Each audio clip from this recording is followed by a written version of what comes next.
हम हैं middle class. हम कोई नायक नहीं हैं और ना ही खलनायक। जिंदगी की भाग दौड़ में अक्सर बीच में रह जाते हैं। ना ही हम अपने सारे सपने पूरे कर पाते हैं और ना ही उनसे हम दूर रह पाते हैं। लेकिन तराजू के कांटे की तरह इस दुनिया में समन्वय हम ही बनाते हैं।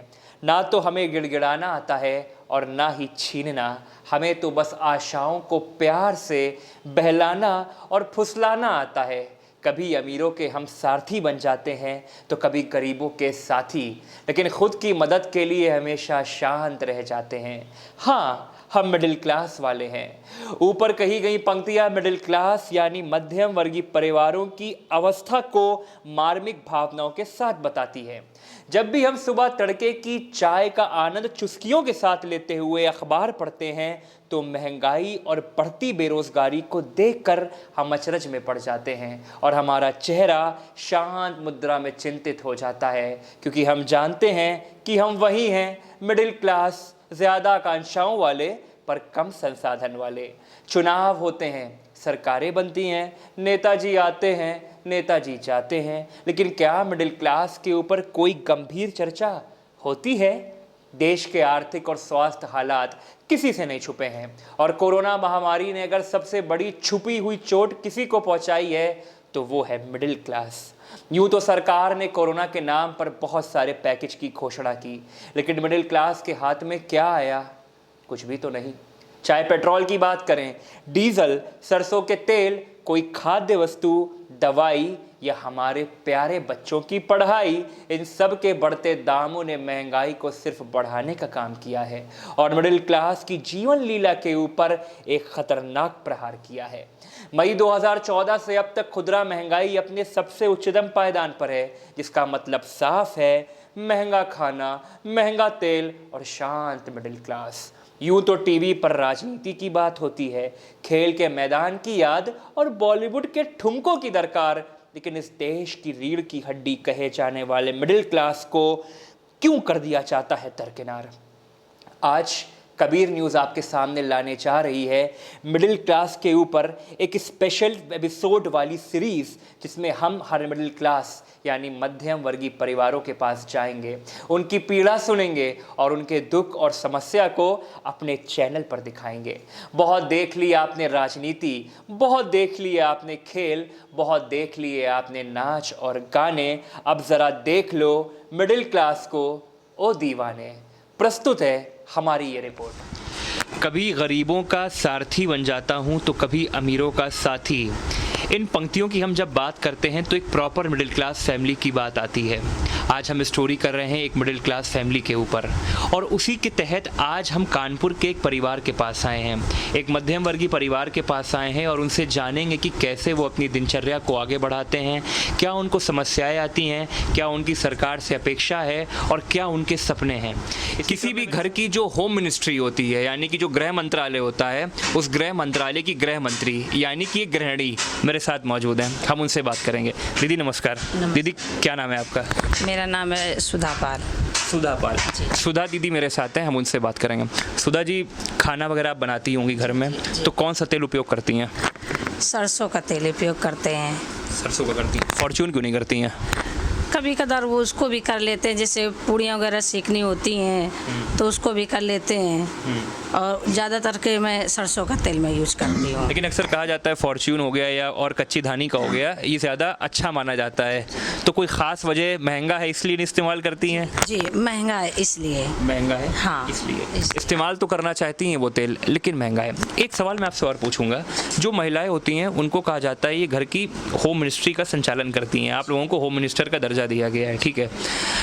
परिवार में सेविंग्स की बात आती है तो कभी भी जब विपदा आती है जो महिला होती है कुछ पैसा बचा के रखती है। मैं आपसे बिल्कुल नहीं पूछूंगा कि आप कितना बचाती हैं, ठीक है, लेकिन मैं आपसे ये पूछूंगा कि पहले आप जो बचाती थी अब जो बचाती हैं उसमें क्या अंतर आया है और क्या दिक्कत आई है, जनता को बताइए। भैया, पहले में जो हमारी पहले चलता था वही हमने जो बचा के रखा था। अभी कोरोना की महामारी से ना, अब तो हमारा जो बची हुई पूंजी थी मैं उसी से मैं अपनी गृहस्थी चला रही थी और अब इस समय प्रेजेंट टाइम में तो हस्बैंड भी इतना कमा नहीं पाते हैं, तो जो हमारी रखी हुई पूंजी, जो बची हुई पूंजी थी, मेरी गृहस्थी उसी से चल रही थी। अब तो मेरे पास वो भी नहीं हो पाया है और स्थितियां बहुत गिरती हुई जा रही हैं दिन पर दिन। अब तो बहुत हम लोग संकट में हैं इस समय। अब मेरे पास तो बचा हुआ, मेरे पास तो अब वो भी नहीं है। अब कैसे क्या करें? अब जब हस्बैंड मतलब कहीं जॉब अब कभी कदार मिल गई, कभी नहीं मिली, मजदूरी करते हैं, तो मिला तो नहीं मिला तो जो अपना है उसी में हम अपना काम गुजारा चला रहे हैं। मध्यम वर्गीय परिवार के पास इस समय नौकरी का एक बहुत बड़ा संकट चल रहा है। इस कारणवश मध्यम वर्गीय परिवार आज दिहाड़ी मजदूरी करने को भी विवश हो गया है। ये बहुत बड़ी अतिशयोक्ति है। एक सवाल मैं इनसे और लूँगा और बाकी की चीज़ें जानूँगा। बच्चे हैं आपके? जी। कितने बच्चे हैं? मेरे 2 बच्चे हैं। कितने बड़े हैं? एक मेरा बेटा 15 साल का है, मेरी बेटी 18 साल की है। बेटी 18 की है और बेटा आपका 15 साल का है।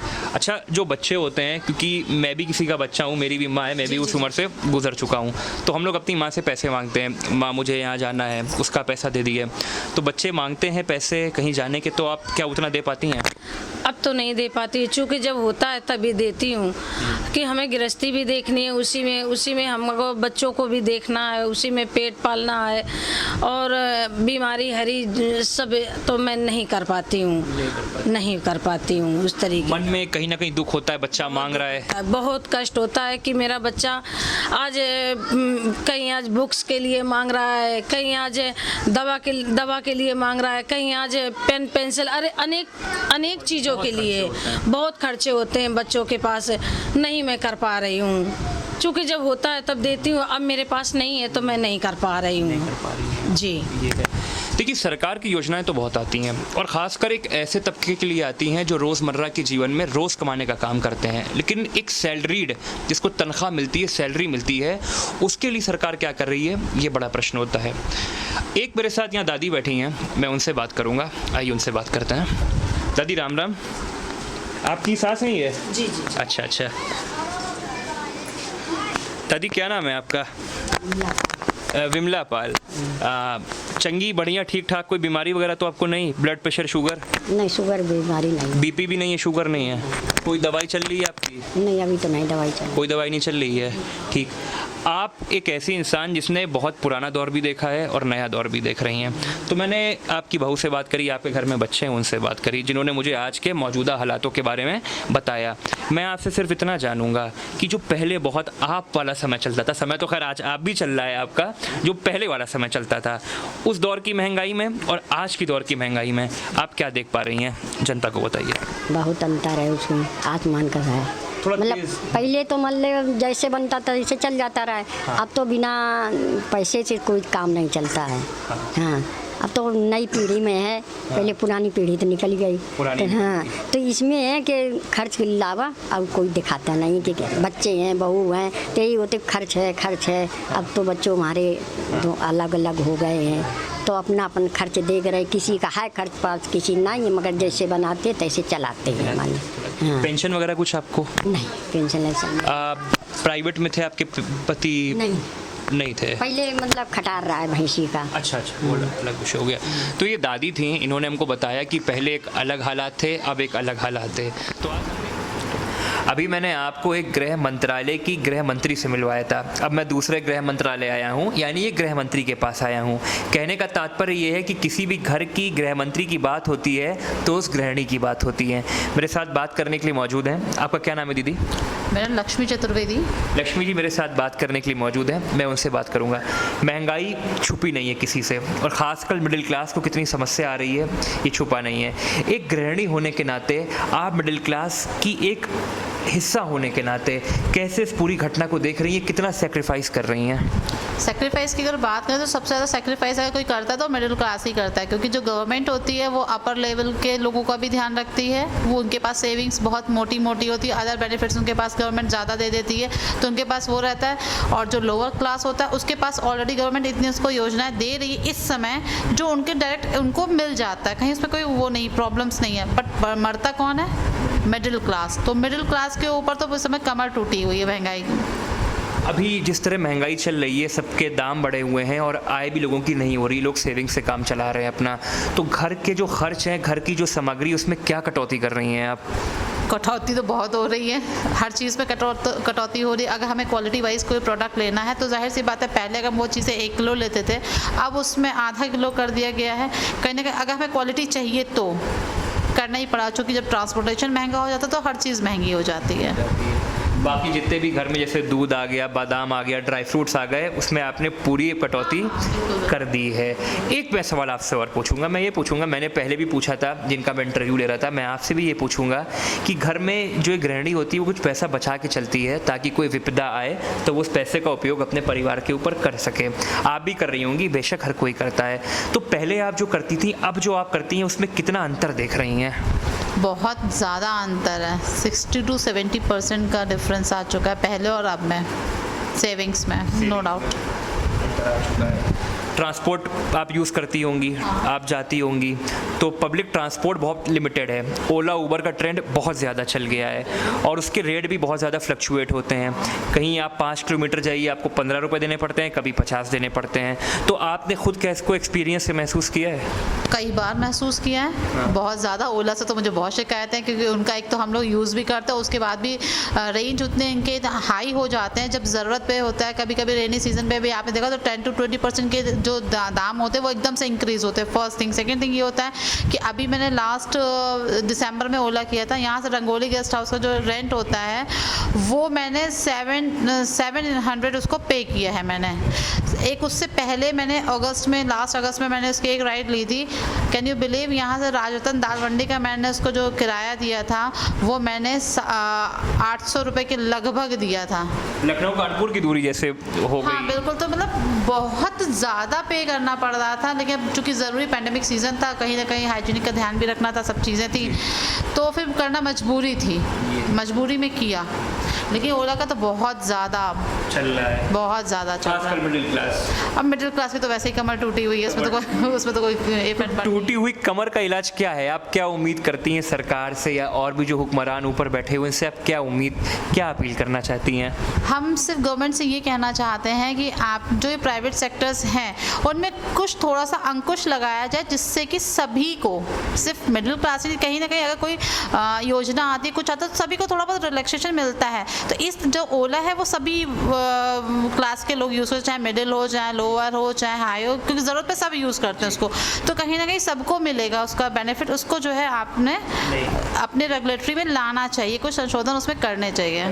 ये मेरे साथ एक गृहिणी थी, उन्होंने बताया कि रोज़मर्रा की जो उनकी ज़िंदगी है उसमें बढ़ती महंगाई के कारण और जो ट्रांसपोर्टेशन हो गया, जो दूध का खर्चा हो गया, जो दाल का खर्चा हो गया, कैसे वो सामना कर रही हैं। मेरे साथ इस परिवार के एक और सदस्य मौजूद हैं, हम उनसे बात करेंगे। सर नमस्कार, बहुत बहुत शुक्रिया आपने समय दिया बात करने के लिए। क्या नाम है आपका? संदीप चतुर्वेदी। संदीप जी मेरे साथ है, मैं उनसे बात करूंगा। संदीप जी, मिडिल क्लास की तो कोई बात नहीं करता है, महंगाई बहुत बढ़ी हुई है। मैं आपसे ये बिल्कुल नहीं पूछूंगा कि पिछली सरकार के दौरान महंगाई क्या थी, इस सरकार के दौरान महंगाई क्या है। मैं केवल ये पूछूंगा, क्या कुछ बचा पा रहे हैं? नहीं, बचत तो बिल्कुल नहीं हो रही, खाने और पहनने में ही खर्च हो जा रहे हैं। बचत बिल्कुल नहीं हो पा रही, बिल्कुल भी नहीं बचत हो पा रही है।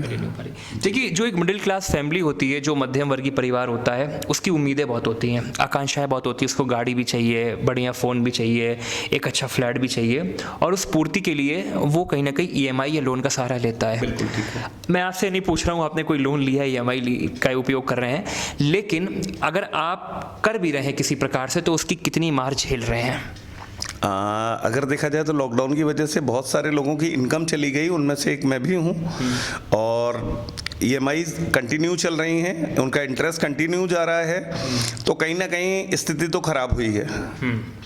पहले की अपेक्षा आज की डेट में लोगों की, मिडिल क्लास की स्थिति खराब हुई है।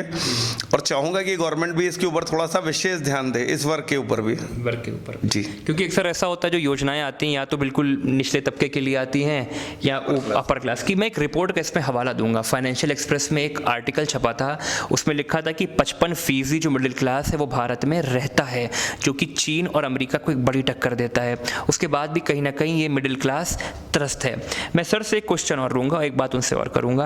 अभी हाल में कोरोना का समय चल रहा है, आपका बच्चा है, मैंने उससे बात अभी करी थी, उसकी फ़ीस जितनी आप अभी दे रहे हैं क्या उतनी भी पहले दे रहे थे या कोई रिलैक्सेशन मिला है आपको? नहीं, कोई रिलैक्सेशन नहीं मिला है। फीस उतनी भी जितनी पहले जा रही थी उतनी आज भी जा रही है जी। लेकिन कोई फैसिलिटीज़ बच्चे को मिल नहीं रही हैं? कुछ भी नहीं, कुछ भी कोई फैसिलिटी नहीं है। फैसिलिटीज़ कम है, सर्विसेज कम है, बट फीस उतनी ही जा रही है। आपने अपनी पीड़ा क्या स्कूल प्रशासन में जाकर दर्ज कराई कभी? हाँ, कई बार कराई है जी, क्या? But no response. No response, कोई जवाब नहीं मिला। 2 सवाल मैं आपसे और लूँगा, फिर मैं इस चर्चा को ख़त्म करूँगा। पहला मैं आपसे इसमें ये लूँगा, आप गाड़ी उपयोग करते हैं, गाड़ी का इस्तेमाल करते हैं? हाँ जी, बाइक चला रहा हूँ, पल्सर चलाते हैं। पेट्रोल 94 अराउंड चल रहा है जी। तो कितना खपत हो रहा है, कितना बचा रहे हैं पेट्रोल में? नहीं, बचने का तो सवाल नहीं है, लेकिन ऑन एन एवरेज पहले से ज़्यादा एक्सपेंसेस हो रहे हैं, खर्चे ज़्यादा हो रहे हैं, तो घर के खर्चों में कुछ ना कुछ कटौती करके पेट्रोल को पूरा किया जा रहा है। किचन में जब कटौती होती है तो जो आपकी वाइफ है गुस्सा तो नहीं होती हैं? किस्मत वाला हूँ, मारपीट नहीं होती है। मारपीट नहीं होती मतलब गुस्सा हो जाती है, डांट पड़ जाती है। पेट्रोल डलवाते हैं ज़्यादा इसलिए डांट पड़ जाती है। आखिरी सवाल मैं भैया से और लूँगा। अभी आपने बताया कि कोरोना के समय बच्चे को आपको पढ़ाई की फ़ीस पूरी देनी पड़ रही है। जो आउटपुट मिलना चाहिए बच्चे को, जो सीखना चाहिए, और ख़ासकर एक मध्यम वर्गीय परिवार का बच्चा जिससे उम्मीदें बहुत होती हैं, वो बच्चे को क्या आउटपुट मिल रहा है, सीख पा रहा है वो? नहीं सीख पा रहा है, क्योंकि स्कूल का गाइडलाइन प्रॉपरली मिल नहीं रहा, और ऑनलाइन पढ़ाई कैसे हो रही है ये हम सभी जानते हैं जी। मेरे साथ संदीप जी थे, इन्होंने मुझको बताया कि कैसे पेट्रोल के बढ़ते दाम, स्कूल की बढ़ती जो पढ़ाई के दाम हैं और अन्य चीज़ें हैं, उन्होंने कैसे एक मध्यम वर्गीय परिवार की कमर तोड़ रखी है। इसी क्रम में मेरे साथ एक भैया मौजूद हैं, मैं उनसे बात करूंगा। सर, क्या नाम है आपका? मेरा नाम रामजी पाल है और मैं कानपुर का रहने वाला हूं और इंजीनियरिंग एंट्रेंस एग्ज़ाम के लिए प्रिपरेशन कर रहा हूं और अभी लास्ट ईयर मैंने 12th किया हुआ है यूपी बोर्ड से। लास्ट ईयर आपने 12th किया है और आप इंजीनियरिंग की तैयारी कर रहे हैं। थोड़ा आप उधर कर लीजिए कि दर्शक भी आपको देख सकें। आप पढ़ रहे थे, मैंने डिस्टर्ब किया आपको, थोड़ा उधर भी देख लीजिए, ठीक है?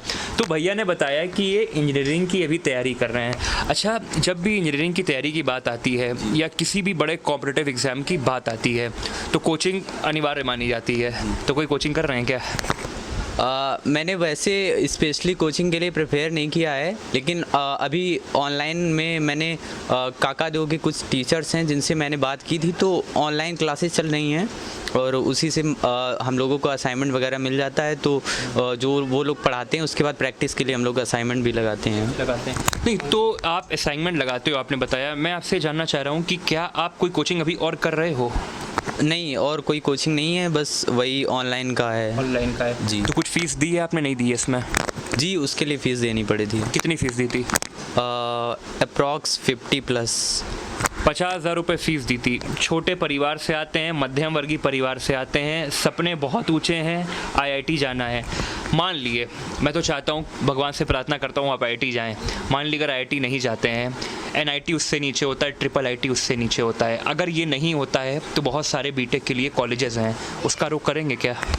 प्राइवेट कॉलेजेस में मुझे कोई फ्यूचर नहीं दिखता, क्योंकि वहाँ पे फ़ीस बहुत ज़्यादा, जो हमारा इनपुट है और उसके बाद जो आउटपुट आने वाला है उसमें कोई अपॉर्चुनिटीज़ नहीं दिखती हैं। और जो हमारे IIT, NIT, IIITs हैं, यहाँ पे बहुत सारा फ्यूचर है, ब्राइट फ्यूचर है, और लोग हमें पूछते भी हैं जी। इन्होंने कहा कि वहाँ पर फ्यूचर है और प्राइवेट जो संस्थान है वहाँ पर फ्यूचर नहीं है।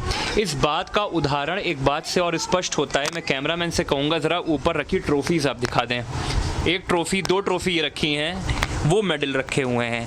इससे ये बताता है कि इनका घर कितना छोटा हो, इनकी सोच कितनी ही छोटी हो, लेकिन इनके जो विचार हैं इनकी उस छोटी सोच से ज़्यादा बड़े हो सकते हैं। माफ़ किएगा, मैंने छोटी सोच का प्रयोग किया, क्योंकि अक्सर ये कहा जाता है मध्यम वर्गीय परिवार की सोच छोटी होती है। मेरे साथ और भी लोग हैं, हम उनसे भी बात करेंगे। एक बच्चा मेरे साथ और है। बेटा आप इधर आ जाइए। क्या नाम है आपका? क्या नाम है? आदित्य पाल। आदित्य, स्कूल आप जाते हैं, किस क्लास में? इस बार मैं 10th है। आपका क्लास 10th है, तो 10th आपका है। 10th के बाद आपने क्या सोचा है, आप क्या करेंगे? मैं इंडियन एडमिनिस्ट्रेटिव सर्विसेज करना चाहूँगा। आदित्य क्लास 10th में है और इनको इंडियन एडमिनिस्ट्रेटिव सर्विस यानी कि इनको IAS ऑफिसर बनना है।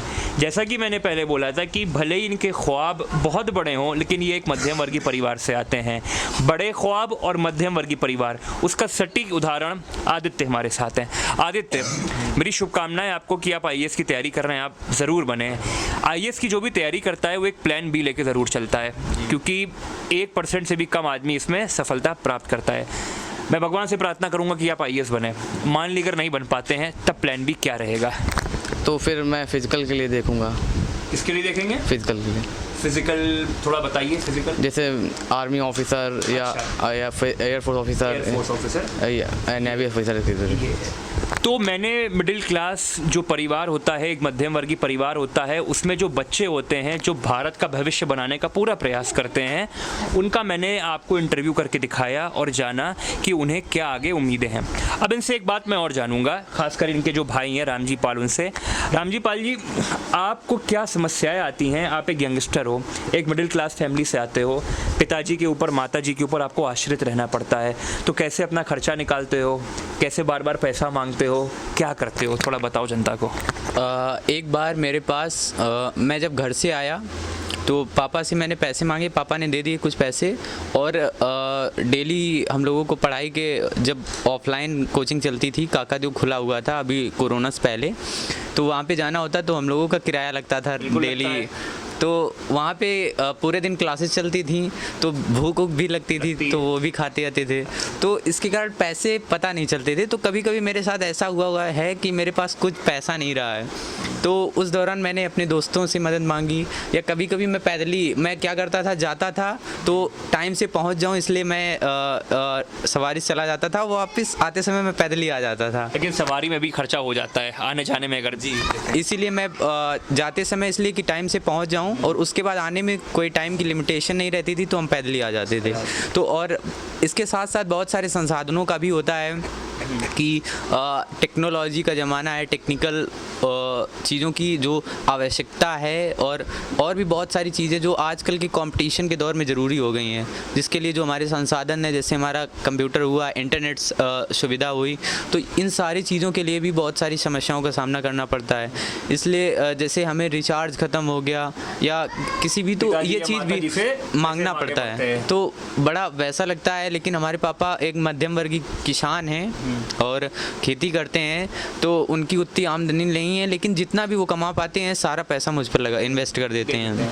इससे एक बात साफ पता चलती है, भले इनके पिताजी ज़्यादा नहीं कमा रहे हैं, लेकिन बच्चों के जो गोल्स हैं, उनके जो एम्बिशन है, उसको पूरा करने के लिए वो बच्चों के साथ पूरी तत्परता से खड़े हैं। मैं एक बात इनसे और पूछूंगा, फिर परिवार के अन्य लोगों से बात करेंगे। अभी आपने कहा कि रिचार्ज को लेकर प्रॉब्लम आती है या इस तरह की परेशानी आती है। जब मम्मी या पापा से बार बार पैसा मांगो, अक्सर ऐसा होता है कि दोस्तों के साथ जाना है, जन्मदिन की पार्टी होनी है, कुछ होना है, तो जब बार बार पैसा मांगते हो तो माता पिता संकोच तो ज़्यादा नहीं करते, डांटते तो नहीं है? मैंने आज तक किसी जन्मदिन पार्टी में गए नहीं हो। मैंने सोशल मीडिया, व्हाट्सएप स्टेटस के माध्यम से या फेसबुक स्टोरी या इंस्टा स्टोरी के माध्यम से सबको बधाई, और मैं अपने बेहतरीन शब्दों के माध्यम से उनको बेहतरीन जन्मदिन की शुभकामनाएं दे देता था। कहने का मतलब ये है कि पैसा ही सब कुछ नहीं होता है, खुशियों को तौलने के लिए आपकी भावनाएं और आपके द्वारा रचित किए गए शब्द बहुत ज़्यादा होते हैं। मेरे साथ और भी लोग हैं, अभी उनसे हम बात करेंगे। अभी थोड़ी देर पहले मैंने रामजी पाल से बात करी थी, जो एक मध्यम वर्गीय परिवार के बच्चे हैं, और उनसे उनका हाल जाना था। मेरे साथ एक बहुत प्यारा बच्चा है। बेटा क्या नाम है आपका? रुद्राक्ष चतुर्वेदी। रुद्राक्ष मेरे साथ है, मैं रुद्राक्ष से बात करूंगा। बेटा स्कूल जाते हैं आप? अभी स्कूल नहीं जा रहा हूँ, लेकिन ऑनलाइन क्लासेस है। ऑनलाइन क्लासेस आपकी चल रही हैं। क्या बनना चाहते हो बड़े होके? आर्मी में कैप्टन पोस्ट में। आर्मी में कैप्टन बनना चाहते हैं। आप इस बात का अंदाज़ा लगा सकते हैं कि मिडिल क्लास जो फैमिली है, उसका हर बच्चा एक बड़ी पोजीशन पे, ख़ासकर सैलरीड पोजीशन पे जाना चाहता है, और यही सपना इस बच्चे का भी है। बेटा आर्मी में ही क्यों जाना चाहते हो, क्या वजह है? आर्मी में देश की सेवा करने को मिलेगी, और भी मतलब जैसे नहीं होता है, मतलब अच्छे इको फ्रेंडली, इसलिए इको फ्रेंडली हाँ। इन्वायरमेंट का, पर्यावरण का बच्चा बहुत ध्यान रखना चाहता है, इसलिए वो जाना चाहता है। बहुत स्पष्ट और कड़े शब्दों में बताया, बहुत संक्षिप्त में बताया कि सरकार को ऐसी योजनाएं लानी चाहिए जो खासकर मिडिल क्लास यानी मध्यम वर्गीय परिवार को टारगेट करें। मैं एक रिपोर्ट का हवाला दूंगा जो फाइनेंशियल एक्सप्रेस में कुछ समय पहले छपी थी। उसमें लिखा था भारत की तकरीबन 55% आबादी मिडिल क्लास में आती है, और आने वाले समय में ये चीन और अमेरिका को पीछे छोड़ देगी। सरकार को कहीं ना कहीं इन मिडिल क्लास के बारे में सोचना होगा। गरीबों के साथ साथ अमीरों के साथ साथ एक बड़ा सेक्शन जो मिडिल क्लास का है उनके लिए भी योजनाएं लानी पड़ेगी, क्योंकि इनके सपने बड़े होते हैं, संसाधन कम। देखते रहिए कबीर न्यूज़ को। बहुत बहुत शुक्रिया। आप हमें YouTube पर देख रहे हैं तो सब्सक्राइब करें हमारा चैनल कबीर न्यूज़ और बेल आइकन टैप करें ताकि आपको नोटिफिकेशन मिलता रहे हमारे हर वीडियो के अपडेट का। और अगर आप हमें Facebook पर देख रहे हैं तो लाइक करें हमारा Facebook पेज कबीर न्यूज़।